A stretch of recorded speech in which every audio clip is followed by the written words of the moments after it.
नमस्कार दर्शक बंधु आज हूँ जनवरी मास 18 तारिख रविवार। चलतु नजर पकड़ा देश विदेश प्रमुख खबर गुड़िक ता पूर्व चैनल नुआ थिले चैनल को सब्सक्राइब करी पाखरे आसुवा बेल आइकन को ऑन कर रखंतु। एमती लेटेस्ट न्यूज सर्वप्रथमे देखिबा पई ते बासंतु आज दिनर गुरुत्वपूर्ण खबर गुड़िक नजर पकड़ा। आज प्रथम खबर आज कमिब शीत। आज झारसुगुड़ा रे 8.8 डिग्री रेकर्ड। पुणी थंडार आतंक हाड़भंगा शीत प्रकोप रे समस्ते त्राही त्राही डाकिथिले। जी उद्योग रे पारद रेकर्ड स्तर को खसीथिला। 14 शहर रे रात्र तापमात्रा 10 डिग्री तळे थिला। रविवार रात्रि भी शीत नाकेदम करिवो किंतु सोमवार ठारू शीत रे सामयिक ब्रेक लागि पारे। पश्चिमा झड़ प्रभाव रे रात्र तापमात्रा बढ़िबा सह शीत कम पारे बोली पानीपाग विशेषज्ञ एभली आकलन करिसंती। आसंता 2 दिन रे रात्र तापमात्रा 2 ରୁ 4 डिग्री बढ़ीजिवो। या शीत कमाइबा बोली पानीपाग विभाग पूर्वानुमान करछि। तेबे रविवार फुलबान रे 6 डिग्री, राउरकेला रे 7 डिग्री, झारसुगुड़ा सुंदरगढ़ केउंझर रे 8 डिग्री, बारिपदा 9 डिग्री, कटक और कोरापुट रे 10 डिग्री रहि पारे बोली पानीपाग विभाग आकलन करछि बोली सूचना रहिछि। परवर्ती खबर 2047 सुधा सारा देश में चलिबो 4500 वंदे भारत। भारत रेलवे रे एबे एक ऐतिहासिक परिवर्तन हेबाकु जाउछि। भविष्यतर वंदे भारत 4.0 ट्रेन गुड़िक घंटा प्रति 350 किमी बेगरे दौड़िबो, जहाँ भारत को विश्वर द्रुततम रेल व्यवस्था थिबा देशमानक मध्य स्थानित करिबो। रेल मंत्रालय अनुसार ए विकास परवर्ती पीढ़ीर हाई स्पीड ट्रेन यात्रा को सुविधा करिबो। तेबे एहाकु विशेष करी मुंबई अहमदाबाद रूट भली डेडिकेटेड हाई स्पीड कॉरिडोर पर डिजाइन कराछि बोली सूचना रहिछि। परवर्ती खबर आसंता शिक्षा वर्षर नुआ ढांचारे पाठ पढ़ा। पंचम जाए मातृभाषा शिक्षादान, जन्मठू द्वादश जाए शिशु पोषण और स्वास्थ्य को गुरुत्व। आसंता शिक्षा वर्ष 2026-27 रु प्रथम रु अष्टम श्रेणी जाए नूतन पाठ्यपुस्तक प्रचलन करा। ओडिशा राज्य पाठ्यपुस्तक ढांचा उपरे आधारित हेबो। राज्यर 1,67,000 शिक्षक को नूतन पाठ्यक्रम दक्ष कराई प्रशिक्षित दिया। तेबे नूतन युग प्रजुक्ति विद्या व्यवहार कर शिक्षक वृत्तिगत विकास निरंतर जारी रहिबो। तेबे पंचम श्रेणी जाए मातृभाषा शिक्षादान को सुदृढ़ करा। एद्वारा पिलांक मौलिक शिक्षा मूलदुआ शक्त हेबो। 6 ରୁ 10ମ श्रेणी जाए छात्र छात्री 10 दिनिया बैग मुक्त शिक्षादान व्यवस्था कर बोली सूचना रही। परवर्ती खबर एह दिन प्रत्येक बैंक अकाउंट रे जमा हेब 1 लाख टंका। तारीख प्रकाश कले मुख्यमंत्री। प्रधानमंत्री आवास योजनार प्रथम किस्ती केबे उत्तर प्रदेश हिताधिकारी अकाउंट रे जमा हेब।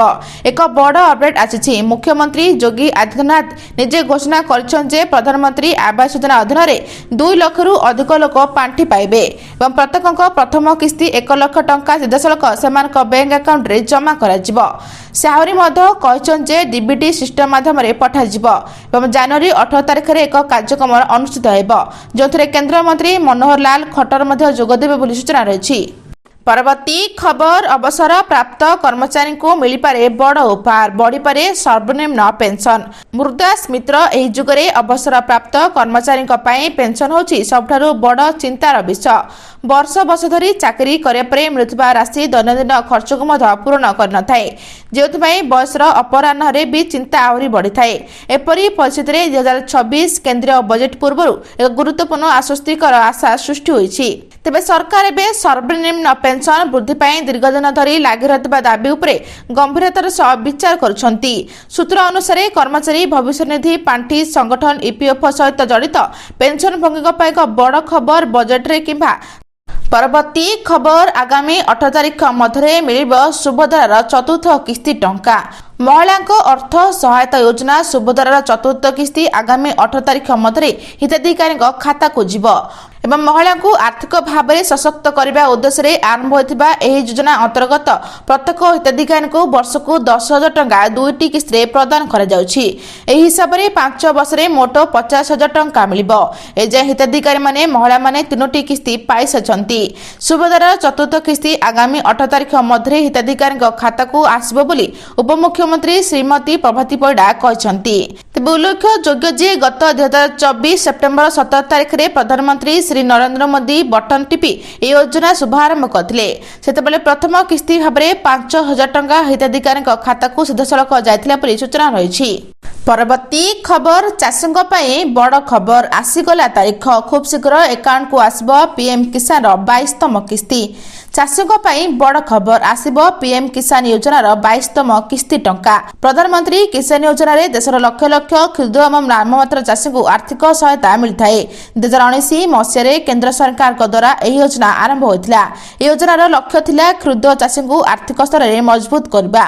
ତେବେ ପିଏମ୍ କିଷାନ ଯୋଜନାର ଦେଶର ସମସ୍ତ ଚାଷୀ 21ତମ କିସ୍ତି ମିଳିଥିଲା ବେଳେ 22ତମ କିସ୍ତି ଟଙ୍କା କେବେ ମିଳିବ ସେ ନେଇ ଚାତକ ପରି ଚାହିଁଛନ୍ତି। ତେବେ ଚଳିତ ମାସ ଜାନୁଆରୀ ମାର୍ଚ୍ଚ ଶେଷ ସପ୍ତାହ ବେଳକୁ 22ତମ କିସ୍ତି ଚାଷୀଙ୍କ ଆକାଉଣ୍ଟକୁ ଯାଇପାରେ ବୋଲି ଗଣମାଧ୍ୟମ ରିପୋର୍ଟରେ କୁହାଯାଇଛି ବୋଲି ସୂଚନା ରହିଛି। ପରବର୍ତ୍ତୀ ଖବର 24ରୁ ସମସ୍ତ ଘରୋଇ ବସ୍ ବନ୍ଦ ରହିବ, ଚେତାବନୀ ଦେଲେ ବସ୍ ମାଲିକ ସଂଘ। 24ରୁ ଗଡ଼ିବନି ଘରୋଇ ବସ୍, ଏନେ ଚେତାବନୀ ଦେଇଛନ୍ତି ଘରୋଇ ବସ୍ ମାଲିକ ସଂଘ। ମୁଖ୍ୟମନ୍ତ୍ରୀ ବସ୍ ବ୍ଲକରୁ ଜିଲ୍ଲା ହେଡକ୍ୱାର୍ଟରକୁ ଆସିବାକୁ ନେଇ ବିବାଦ ଦେଖାଯାଇଛି। ମୁଖ୍ୟମନ୍ତ୍ରୀ ବସ୍ ସେବା ବନ୍ଦ କରିବାକୁ ଘରୋଇ ବସ୍ ମାଲିକ ସଂଘ ଦାବି କରିଛନ୍ତି। ଆସନ୍ତା 23 ସୁଦ୍ଧା ଦାବିର ସମାଧାନ କରିବା ପାଇଁ ଚେତାବନୀ ଦେଇଛନ୍ତି ମାଲିକ ସଂଘ। ତେବେ ଏନେ ସୂଚନା ଦେଇଛନ୍ତି ଘରୋଇ ମାଲିକ ସଂଘର ସମ୍ପାଦକ ଦେବେନ୍ଦ୍ର ସାହୁ ବୋଲି ସୂଚନା ରହିଛି। ପରବର୍ତ୍ତୀ ଖବର ସରକାରଙ୍କ ଅନୁମୋଦନ ପରେ ହେବ ଗଣତି ମଣତି, ମୁଖ୍ୟ ପ୍ରଶାସକଙ୍କ ସୂଚନା। ଶ୍ରୀମନ୍ଦିର ପରିଚାଳନା କମିଟି ବୈଠକ ପରେ ମୁଖ୍ୟ ପ୍ରଶାସକଙ୍କ ସୂଚନା ଏବଂ ଗଣତି ମଣତିକୁ ନେଇ ଚିଠା ମାର୍ଗଦର୍ଶିକା ବୈଠକରେ ଅନୁମୋଦିତ ହୋଇଛି। ଏହା ରାଜ୍ୟ ସରକାରଙ୍କୁ ପଠାଯିବ। ଅନୁମୋଦନ ମିଳିବା ପରେ ସ୍ପଷ୍ଟ ହେବ। ଗଣତି ମଣତି ବେଳେ ଯେପରି ନୀତିକାନ୍ତି ପ୍ରଭାବିତ ନ ହେବ ତାହାକୁ ଗୁରୁତ୍ୱ ଦିଆଯିବ। ରାଜ୍ୟ ସରକାରଙ୍କ ଅନୁମୋଦନ ମିଳିବା ପରେ ଏ ନେଇ ଘୋଷଣା କରାଯିବ। ତେବେ ମହାପ୍ରଭୁଙ୍କ ନୂଆ ରତ୍ନ ପଲଙ୍କ ସେଟ୍ ତିଆରି ସରିଛି। ଶୁଭ ଲଗ୍ନ ଦେଖି ଲାଗି ହେବ। ଶ୍ରୀଗୁଣ୍ଡିଚା ମନ୍ଦିରରେ କେବେ ଖୋଲା ହେବ, ତିଥି ଲଗ୍ନ ଦେଖି ସ୍ଥିର କରାଯିବ ବୋଲି କହିଛନ୍ତି। ପରବର୍ତ୍ତୀ ଖବର ଆପଣଙ୍କ ପାଖରେ ଏମିତି କାର୍ଡ ଥିଲେ 1500 ଟଙ୍କା ସହିତ ମିଳିବ 2 ଲକ୍ଷର ବୀମା। କେନ୍ଦ୍ର ସରକାର ପକ୍ଷରୁ ଅନେକ ଗୁଡ଼ିଏ ଯୋଜନା କାର୍ଯ୍ୟକାରୀ କରାଯାଉଛି। ଯୋଜନା କାର୍ଯ୍ୟକାରୀ ହେବା ସହିତ ସମୟକ୍ରମେ ସେଗୁଡ଼ିକ ସଂଶୋଧନ ମଧ୍ୟ ହୋଇଥାଏ। ଏହି ଯୋଜନା ଗୁଡ଼ିକ ମଧ୍ୟରୁ ଅନେକ ସେହି ଭାରତୀୟମାନଙ୍କ ପାଇଁ ଯେଉଁମାନେ ଆର୍ଥିକ ଦୃଷ୍ଟିରୁ ଦୁର୍ବଳ କିମ୍ବା ଗରିବ ଶ୍ରେଣୀର ବା ପ୍ରତିଦିନ ଶ୍ରମିକ ଭାବେ କାର୍ଯ୍ୟ କରି ପରିବାର ପ୍ରତିପୋଷଣ କରନ୍ତି।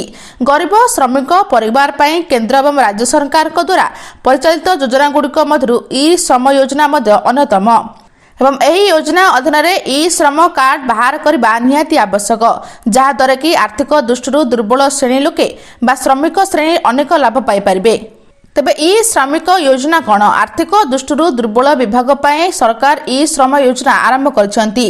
ଏହା ଅଧୀନରେ ପ୍ରତି ମାସରେ ହିତାଧିକାରୀଙ୍କ ବ୍ୟାଙ୍କ ଆକାଉଣ୍ଟରେ 500ରୁ 1500 ଟଙ୍କା ଆସେ। ଏହା ବ୍ୟତୀତ ଇ ଶ୍ରମ କାର୍ଡର ମୂଳ ଉଦ୍ଦେଶ୍ୟ ହେଉଛି ଲୋକଙ୍କୁ ରୋଜଗାର କରାଇବା। ଅନେକ ଶ୍ରମିକ ଇ ଶ୍ରମ ପୋର୍ଟାଲ ମାଧ୍ୟମରେ ଲାଭ ପାଉଛନ୍ତି। ତେବେ ତାହା ସହ ଶ୍ରମିକମାନେ 2 ଲକ୍ଷ ଟଙ୍କା ପର୍ଯ୍ୟନ୍ତ ଦୁର୍ଘଟଣା ବୀମା ପାଇପାରିବେ। ଗର୍ଭବତୀ ମହିଳାମାନେ ପିଲାମାନଙ୍କର ଭରଣ ପୋଷଣ ସହାୟତା ଦୁର୍ଘଟଣାରେ ସକ୍ଷମ ହେଲେ 1 ଲକ୍ଷ ଟଙ୍କାର ଆର୍ଥିକ ସହାୟତା ଦିଆଯିବ ବୋଲି ସୂଚନା ରହିଛି। ପରବର୍ତ୍ତୀ ଖବର ନିଶାଙ୍କ ନାଚ ଦେଖିବା ପଡ଼ିଲା ମହଙ୍ଗା, ସସ୍ପେଣ୍ଡ ହେଲେ ଉପଜିଲ୍ଲାପାଳ। ଛତିଶଗଡ଼ରେ ମହଙ୍ଗା ପଡ଼ିଲା ନିଶାଙ୍କ ନାଚ ଦେଖିବା। ନିଶା ମହାରାଣାଙ୍କ ନାଚ ଦେଖି ନିଲମ୍ବିତ ହୋଇଛନ୍ତି ମନ୍ନପୁରର ଉପଜିଲ୍ଲାପାଳ ତୁଳସୀ ଦାସ ମାରକାନା। ତେବେ ପ୍ରଥମେ ବଦଳି ହେବା ପରେ ଏବେ ସେ ନିଲମ୍ବିତ ହୋଇଯାଇଛନ୍ତି। ନିଶାଙ୍କ ଭିଡିଓ ଭାଇରାଲ ହେବା ପରେ ତୁରନ୍ତ କରି କାର୍ଯ୍ୟାନୁଷ୍ଠାନ ନେଇଛନ୍ତି ଗୋବିନ୍ଦାବନ୍ଦ ଜିଲ୍ଲାପାଳ। ତେବେ ଏହି ଘଟଣାରେ ପୂର୍ବରୁ 14 ଜଣ ଆୟୋଜକଙ୍କୁ ଗିରଫ କରାଯିବା ସହିତ 3 ଜଣ ପୋଲିସ କର୍ମଚାରୀଙ୍କୁ ନିଲମ୍ବିତ କରାଇଥିଲା ବୋଲି ସୂଚନା ରହିଛି। ଆଜି ପାଇଁ ଏତିକି। ଦର୍ଶକ ବନ୍ଧୁ, ଭିଡ଼ିଓଟି ଭଲ ଲାଗିଲେ ଚ୍ୟାନେଲକୁ ଗୋଟିଏ ଲାଇକ୍ କରି ସବସ୍କ୍ରାଇବ କରି ସେୟାର କରିବା ଜମା ବି ଭୁଲନ୍ତୁ ନାହିଁ। ରହୁଛି, ନମସ୍କାର।